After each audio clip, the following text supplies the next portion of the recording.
Student, तो चलो आज लेक्चर नंबर 5 देखते हैं, इंटरनल रिकंस्ट्रक्शन। इसका इलस्ट्रेशन नंबर 15 देखते हैं। ठीक है, थोड़ा सा मुझे अलग लगा इसलिए मैंने ये ले लिया। So now see the liability and the question.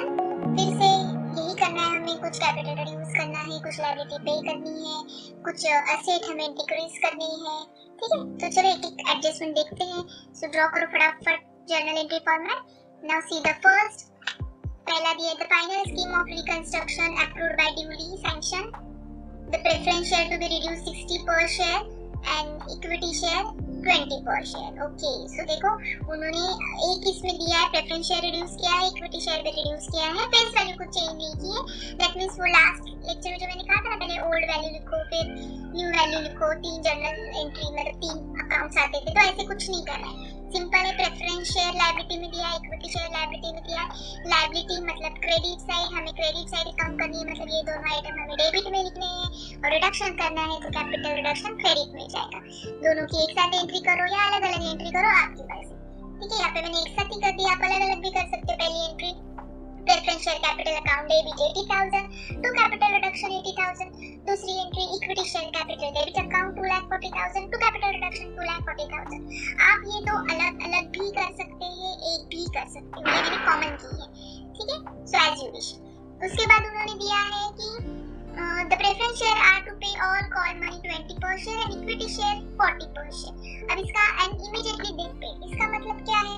the preference shareholder pay कर जो है उनको कहा गया कि भैया चलो 20 रुपीस फटाक से हमें पे करो, हमें जरूरत है पैसे की। तो preference share number of preference share कितने हैं? 2000। उन्होंने इमीडिएटली पे कितने किए? 20, तो 40,000 आ गए। इक्विटी शेयर कितने? 3000। उन्होंने कितना पे किया? 40,000, तो 12,000। तो इमीडिएटली इस कंपनी को पैसे मिले, so cash comes in and who are the giver? किसने दिए? Preference share holder and equity share holder. तो क्या जर्नल एंट्री आएगी? Bank account debit to preference share capital to equity share capital. देखो उन्होंने दे दिए, प्रेफरेंस शेयर ने 40,000 कैसे आए? तो प्रेफरेंस शेयर 2000 है और उन्होंने कितना दिया? 20 रुपीस।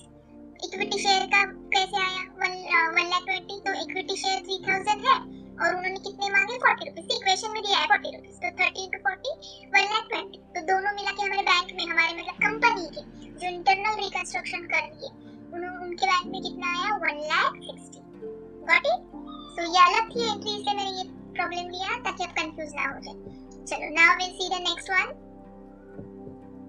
अब क्या किया है उन्होंने? The land and building should be brought down to current market value. देखो एक्चुअली लैंड एंड बिल्डिंग कितनी है? 80,000, बट उन्होंने करंट वैल्यू 1,60,000 ब्रॉट डाउन किया है, तो 80,000 व्हिच इज लेस। तो लैंड एंड बिल्डिंग, तो उन्होंने क्या किया है? देखो ये लैंड एंड बिल्डिंग रिड्यूस किया है, 80,000 तक ब्रॉट डाउन किया है उन्होंने। ठीक है, तो पहले 80,000 थी एंड फिर अभी कितनी है? 1,60,000। तो इंक्रीज ही हो गई है उल्टा, तो इंक्रीज हो गई है और बढ़ गई है। तो हम लैंड एंड बिल्डिंग डेबिट में ही लिखेंगे, हमें कम नहीं करनी। इनफैक्ट उन्होंने कहाँ तक लाई है? अभी मार्केट वैल्यू कितनी है? 1,60,000, तो उनको न्यू बैलेंस शीट में कितना लिखना है? 1,60,000। तो उन्होंने और लैंड एंड बिल्डिंग इंक्रीज ही की है। तो मतलब डेबिट के ही ग्लास में और डेबिट में ही पानी डालना है, डेबिट का ही ग्लास हमें और भरना है, तो डेबिट में ही हम और ऐड करेंगे 80,000। ठीक है, ये ट्रिक ग्लास वाली थोड़ी याद रखो तो इजी जाएगा। चलो नेक्स्ट वन। अब क्या दिया है? Okay, unsecured creditors paid dues accepted overall reduction 40%। Okay, unsecured creditors, सिर्फ क्रेडिटर्स पे ध्यान दो, अनसिक्योर्ड क्रेडिटर्स। सो 1 लाख है, उसमें से 10% उन्होंने क्या किया? Unsecured creditor are paid 10% of their dues. तो जो क्रेडिटर्स है उसमें से 10% पेड किया है और बाकी का उन्होंने क्या किया है? रिडक्शन में 40% ये किया है। तो देखो 1 लाख का 10% 10,000, तो कंपनी ने क्रेडिटर्स को 10,000 पे कर दिया और बाकी का जो बचा है ना, एक्सेप्टेड ओवरऑल रिडक्शन 40%। तो जो 1 लाख का 40% कितना? 40,000। ठीक है, तो ओवरऑल क्रेडिटर्स कितना कम हो गया? 50,000 से। देखो पहले अनसिक्योर्ड क्रेडिटर्स कितना था? 1 लाख ईयर, उसमें से 10% कंपनी ने पेड कर दिया, so cash goes out, bank goes out. ठीक है, बैंक में से बैलेंस कम हुआ तो ये 10,000। समझा 10,000 कैसे आएगा? फिर 40% उन्होंने बोला चलो भैया माफ करते हैं आपको, तो 40% रिडक्शन में गया। तो ऐसे टोटल हमने एडजस्टमेंट कितनी की? ट्रेड क्रेडिटर्स की 50,000।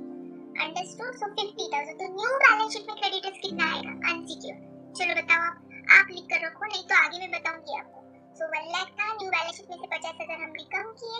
सो आप मुझे बताओगे आप unsecured creditors new balance sheet में कितने आएंगे? ओके, चलो now will see the next one. Narration लिखो ठीक से। Now will move to the next. Note payable and paid off completely. See, notes payable are paid off completely. हमने जो notes payable थे, जो हमें pay करने थे, वो हमने completely paid कर दिए।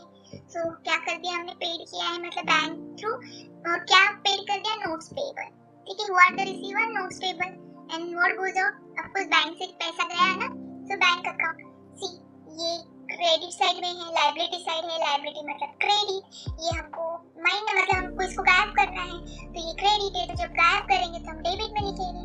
एंड कैश पेड किए हमने, रिडक्शन नहीं किया है। हाँ, रिडक्शन किया होता, ऐसे कहा होता कि notes payable fully write off या फुल्ली क्या कहते हैं waive off, dues paid off, ऐसे कुछ होता ना तो हमने किया होता, वेव ऑफ होता तो। लेकिन यहाँ पे उन्होंने पे बोला है, पे बोला है मतलब बैंक।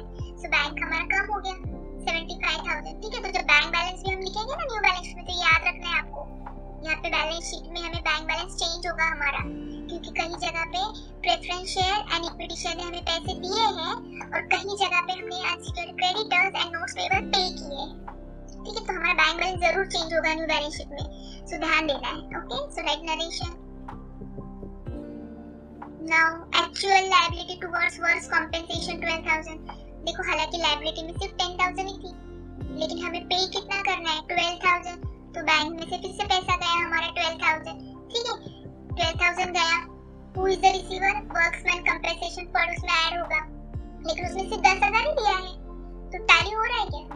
तो ये 2,000 क्या करेंगे हम? आपको जब कोई किसी का नहीं होता है तो कैपिटल रिडक्शन अकाउंट होता है। ठीक है, तो कैपिटल रिडक्शन में 2,000 ऐड। हमने एक्चुअल 12,000 पेड किया, एक्चुअली कंपनसेशन फंड 10,000 था, हमारे बैंक से 12,000 गया, डेबिट से क्रेडिट शुड गेट टैली, तो ये 2,000 का डिफरेंस, तो उसे हम ट्रांसफर कर दिए कैपिटल रिडक्शन में। ठीक है, सी द नरेशन।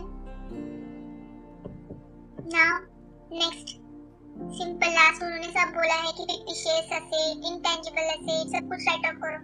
नहीं कहा होता तो भी हमने किया होता, तो बस रेवेन्यू लॉस करो, जो जो एसेट में दिया है ना, ये सब कुछ दिया है ना, और जो जो फिक्टिशियस एसेट दिए है ना, एसेट मतलब डेबिट, कम करना है तो ये सबको क्रेडिट में लिखो एंड कैपिटल रिडक्शन को डेबिट में लिखो।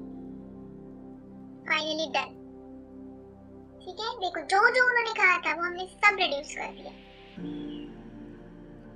चलो now will move to the capital reduction. अब ये इसकी एंट्री करनी है, लेकिन ये एंट्री कब मिलेगी हमें? इसके लिए हमें क्या ओपन करना होगा? चलो, जिन्होंने 3 लेक्चर देखे हैं, जिन्होंने सॉल्व किया, उनको पता चलेगा।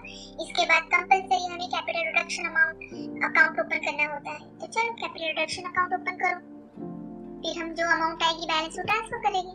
तो देखो इस तरीके से कैपिटल रिडक्शन। अब कब क्रेडिट एंड कब डेबिट मैंने पहले भी 3 लेक्चर में बताया। जहाँ जहाँ पे जर्नल एंट्री में हमने कैपिटल रिडक्शन क्रेडिट किया है वो सब अमाउंट यहाँ पे, जहाँ जहाँ पे हमने कैपिटल रिडक्शन डेबिट किया है वो सब अमाउंट यहाँ पे। ठीक है, देखो एक बार आप देख लो, यहाँ पे कैपिटल रिडक्शन क्रेडिट है तो हमने भी क्रेडिट कर दिया। ठीक है, नेक्स्ट और कहाँ पे कैपिटल रिडक्शन है? देखो ये अलग अलग से बताया हमने। देखो कैपिटल रिडक्शन, ठीक है, तो बराबर 3,20,000 आया ना दोनों के टोटल। देन नेक्स्ट और कहाँ पे बताया? यहाँ पे देखो, यहाँ पे भी कैपिटल रिडक्शन क्रेडिट है 80,000, तो यहाँ पे भी 80,000। उसके बाद यहाँ पे भी कैपिटल रिडक्शन, अरे यहाँ पे कैपिटल रिडक्शन 40, तो यहाँ पे भी 40। तो जहाँ जहाँ पे कैपिटल रिडक्शन क्रेडिट है वो क्रेडिट बताया, जहाँ पे कैपिटल रिडक्शन डेबिट है डेबिट बताया। Finally we close it, we get the balance, credit minus debit, we get 1,43,000। It's time to transfer capital reduction. Okay, तो यहाँ पे आपको क्या क्या करना होता है? जर्नल एंट्री करना होती है, कैपिटल रिडक्शन अकाउंट बनाना होता है एंड वर्टिकल बैलेंस शीट बनानी होती है।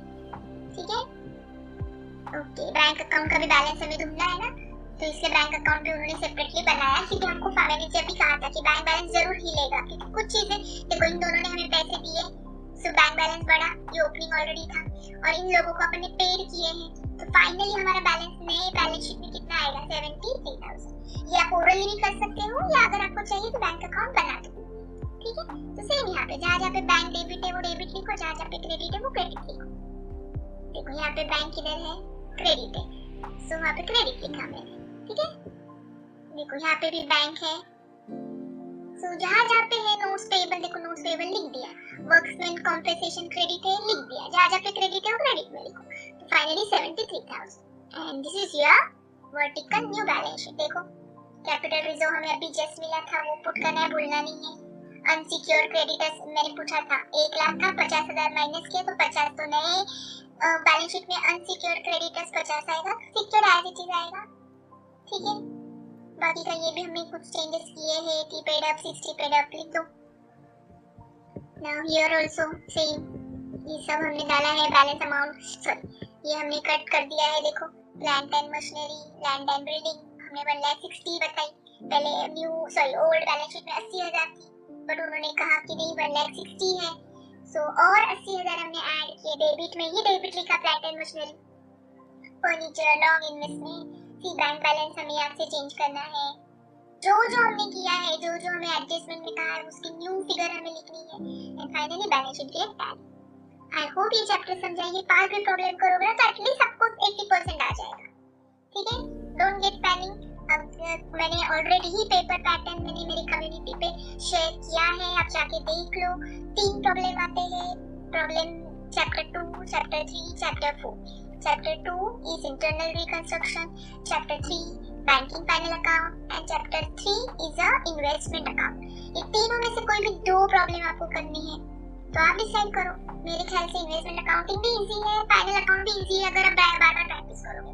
So it's depend on you, आप पूछो ही मत कि मैं क्या करूं और कौन सा डिफिकल्ट है। इन तीनों में से कोई भी 2 करो, ऑब्जेक्टिव अच्छे से करो। कोशिश कर रही हूँ मैं ऑब्जेक्टिव का भी वीडियो लाने की, लेट्स सी कितना टाइम मिलता है। ओके, तो तब तक के लिए have a nice day, bye bye.